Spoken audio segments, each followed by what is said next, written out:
വിമാനാപകടത്തിൽ ജീവൻ പൊലിഞ്ഞ പത്തനംതിട്ട പുല്ലാട് സ്വദേശിനി രഞ്ജിതയുടെ വിയോഗ വാർത്ത ഉൾക്കൊള്ളാനാകാതെ ജന്മനാട്. രഞ്ജിതയുടെ കുഞ്ഞുങ്ങളെയും പ്രായമായ അമ്മയെയും എങ്ങനെ ആശ്വസിപ്പിക്കുമെന്ന് അറിയാതെ നിസ്സഹായാവസ്ഥയിലാണ് വീട്ടിലേക്ക് എത്തുന്നവർ. DNA പരിശോധനകൾക്കായി രഞ്ജിതയുടെ സഹോദരൻ രതീഷ് അഹമ്മദാബാദിലേക്ക് പോകും.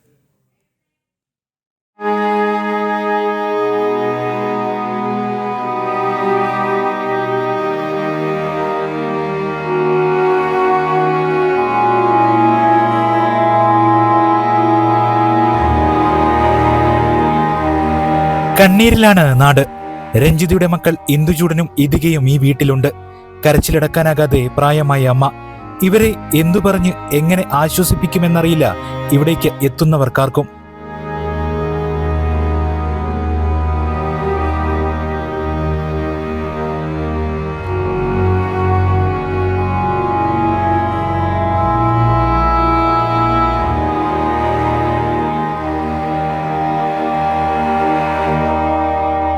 DNA സാമ്പിൾ സ്ഥിരീകരണമാണ് ഇനി പ്രധാനം. ഇതിനായി രഞ്ജിതയുടെ ഇളയ സഹോദരൻ ഇന്ന് വൈകിട്ട് അഹമ്മദാബാദിലേക്ക് പോകും. അപ്പോൾ ഇന്ന് തന്നെ രഞ്ജിതയുടെ സഹോദരങ്ങൾ അഹമ്മദാബാദിലേക്ക് പോകാനാണ് തീരുമാനിച്ചിട്ടുള്ളത്. ഇന്ന് വൈകുന്നേരം അവർ പോകും.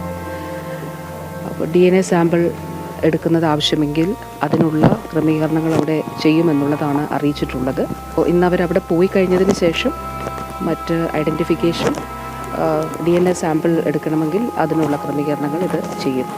ഐഡൻറ്റിഫൈ ചെയ്തതിന് ശേഷം അതിൻ്റെ അടിസ്ഥാനത്തിൽ തുടർ നടപടികളും സ്വീകരിക്കുന്നതാണ്.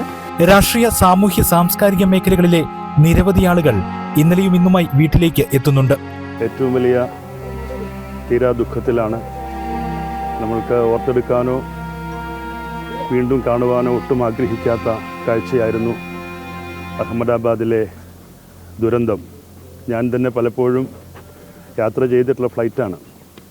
മനുഷ്യൻ്റെ ജീവിതം അത് എത്ര പെട്ടെന്നാണ് എല്ലാം ഒരു ഞൊടിയിടയിൽ ചാരമായി പോകുന്നത് എന്നുള്ള കാഴ്ചയാണ് നമ്മൾ കണ്ടത്. കേന്ദ്രമന്ത്രി സുരേഷ് ഗോപി ഇന്നലെ രാത്രി തന്നെ വീട്ടിലെത്തി കുടുംബത്തെ ആശ്വസിപ്പിച്ചു. 10 വർഷത്തോളം നീണ്ട പ്രവാസ ജീവിതം അവസാനിപ്പിച്ച് നാട്ടിൽ സർക്കാർ ആശുപത്രിയിലെ നഴ്സിംഗ് ജോലിയിലേക്ക് തിരികെ എത്താൻ തയ്യാറെടുക്കവെയാണ് രഞ്ജിതയുടെ അപ്രതീക്ഷിത വിയോഗം. സർക്കാർ ജോലിയിലെ അവധി അപേക്ഷ നീട്ടി നൽകുന്നതിനു വേണ്ടിയാണ് ലണ്ടനിൽ നഴ്സായ രഞ്ജിത 4 ദിവസത്തെ അവധിക്ക് നാട്ടിലെത്തിയത്.